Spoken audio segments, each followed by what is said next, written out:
వద్దు వెళ్ళిపోతా. అనవసరమైన విషయాలు వేలు పెట్టడం అలవాటేగా, దాని రిజల్టే ఇది. ప్రసాద్ మూలరి మార్కేశారు ఇక్కడ. ఏంటిది? డిఓపి గారు. ఎస్, లైటింగ్ అక్కడే ఉంది సార్ కరెక్ట్గా. Good evening everybody. First of all నాకు ఇష్టమైన ప్రొడ్యూసర్ సుధాకర్ చెరుకూరి గారు, ఆయనతోనే స్టార్ట్ చేయాలి. ఆయనే కంటిన్యూస్గా ఈ సినిమాకి ఈ ఫంక్షన్కి కాల్ చేశారు నాకు. చాలా ప్యాషనేట్ ప్రొడ్యూసర్, చాలా సెన్సిబుల్ ప్రొడ్యూసర్. డెఫినెట్గా సుధాకర్ చెరుకూరి గారి బ్యానర్లో నా సినిమా ఉంటుంది. అది ఎప్పుడు మెటీరియల్స్ అవుతుందో తెలీదు. Sir, love to work with you. ఇక ఆయన ఈ సినిమాకి అన్నయ్య మాస్ మహారాజ్ తీసేయండి అని అన్నారో లేదో తెలీదు, మరి సోషల్ మీడియాలో అలా వచ్చింది. మాస్ మహారాజ్ అనే టైటిల్ పెట్టింది నేను. దాని పేటెంట్ రైట్స్ అన్నీ నా దగ్గరే ఉన్నాయి. అది ఉంచాలన్నా తీసేయాలన్నా ఫస్ట్ నన్ను అడగాలి. సో అన్నయ్య అంటే అన్నయ్య గురించే ఫస్ట్ మాట్లాడాలి. అన్నయ్య గురించి నాకు తెలిసింది చాలా ఎక్కువ, మరి మీద అంత టైం లేదు. సుమగారు ఇక్కడ ఎయిర్ టైం చాలా తక్కువ ఇస్తారు. ఒక ఇంపార్టెంట్ విషయం చెప్పాల్సింది ఏంటంటే, మిరపకాయ వచ్చినా మిస్టర్ బచ్చన్ వచ్చినా ఒకేలా ఉండే వ్యక్తి మాస్ మహారాజ్ రవితేజ. ఏ రోజు నన్ను మిరపకాయ ఇచ్చినప్పుడు నన్ను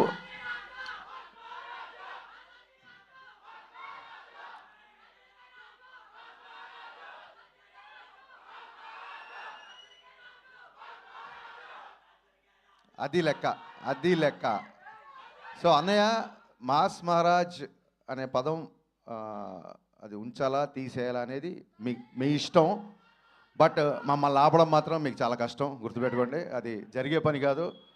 సినిమా ఎలా ఉన్నా, ఇందాక బాబీ చెప్పినట్టు సినిమా సినిమా సినిమా. నేనింతేలో ఆయన క్యారెక్టరే సినిమా క్యారెక్టర్లో పెట్టారు జగన్ గారు.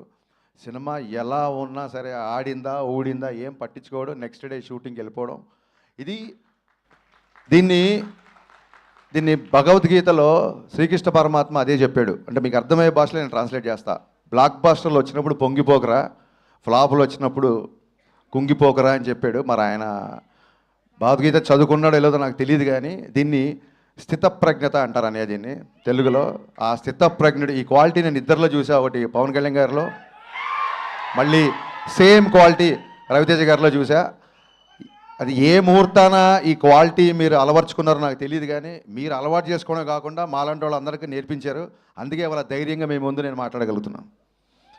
ఈ బ్యాలెన్స్ ఆఫ్ మైండ్ అనేది, దీనికోసం ఎక్కడెక్కడికో హిమాలయాలకు వెళ్తుంటారు ఋషులు. వాళ్ళందరూ ఫిలిం నగర్లో ఒకసారి అన్నీ ఆఫీస్కి వస్తే సరిపోతుందని తెలియదు పాపం. ఈ క్వాలిటీ అందరూ నేర్చుకోవాల్సిన విషయం ఇది. అండ్ చాలామంది డైరెక్టర్లు, ఇందాక బాబీ చెప్పినట్టు బోయపాటి సీన్ గారి దగ్గర నుంచి, వైట్ల సీన్ గారి దగ్గర నుంచి, నేను, గోపి, బాబీ, ఇలాగా ఎంతోమంది డైరెక్టర్లని పరిచయం చేసిన వాళ్ళందరూ ఇవాళ ఒక స్టార్ డైరెక్టర్స్ పొజిషన్లో ఉన్నారు. అన్నయ్య అంటే నేను చాలాసార్లు చెప్పాను, బట్ రోజు పిలుస్తున్నాం కదా అని చెప్పి అమ్మని పిలవకుండా ఉండలేం కదా. నాకు డైరెక్టర్గా జన్మ పునర్జన్మ రెండే ఇచ్చింది మాస్ మహారాజ్. థ్యాంక్ యూ అన్నయ్య. ఆ సినిమా లాస్ట్ సినిమా మాది సరిగ్గా ఎంటర్టైన్ చేయలేకపోయాం, కొంచెం డిసప్పాయింట్ అయ్యింది. బట్ అక్కడితో అలా ఆగిపోము. ఖచ్చితంగా రవితేజ గారితో మళ్ళీ బ్లాక్ బస్టర్ తీసి తీరదా. It's a self made promise to myself. Thank you. And Bheems పరిగెత్తే రైలు అసలు దొరకట్లేదు. ఈ ఫంక్షన్కి రాలేదంటే ఎంత బిజీగా ఉన్నాడో ఆలోచించుకోవచ్చు. అండ్ సినిమాలో అందరూ నాకు నచ్చిన ఆర్టిస్టులే ఉన్నారు. Getup Seenu is a fantastic artist. కేవలం కామెడీ కాదు, ఏ క్యారెక్టర్ అయినా పండించగలడు. అలాగే రోషన్ సార్, మీరు పుష్ప ఫేమ్ అనే చెప్పి మీరు ఫేమస్ అయిపోయారు. సో కమింగ్ టు డింపుల్ నేను చూసా, ప్రోమోస్ అన్ని చూసా. సూపర్ హిట్ నీ సాంగ్, సూపర్ హిట్ నీ character. You're going to score one more blockbuster. Ashika have seen your film with Nag sir, Naa Saami Ranga. చాలా మంచి పర్ఫార్మర్. అండ్ మీరు ప్రోమోలో కూడా చూశాను, చాలా బాగా చేశారు. సినిమాలో ఉన్న వాళ్ళందరూ, మ్యామ్ మీరు కూడా, ఎవ్రీ వన్ అంటే ప్రోమో చూడగానే ఇది బ్లాక్ బస్టర్ అని చెప్పి ఫిల్మ్నర్ సర్కిల్లో టాక్ స్ప్రెడ్ అయింది. బాబీ, నీకు చెప్పిన వ్యక్తి నాకు కూడా చెప్పాడు ఈ సినిమా బ్లాక్ బస్టర్. ఆ వ్యక్తి కూడా మా ఇద్దరు సోర్స్ ఒకటే. ఆ వ్యక్తి నిన్న ఈ సినిమా చూసేప్పుడు జనరల్గా తను అలా చెప్పే వ్యక్తి కాదు. So 100% it's going to be blockbuster film. And ప్రస్తుతానికి ఇవాళకి మా హీరో మా తిరుమల కిషోర్ నేను సేల్ చేసే cinema my all time favourite. నీకు ఒక టిపికల్ మ్యూజిక్ సెన్స్ ఉంది. నీ పాటలను కూడా నాకు చాలా ఇష్టం. ఇప్పుడు మామూలు డైరెక్టర్ అంటే అతను ఒప్పుకోడు. Is director cum writer cum dancer come actor.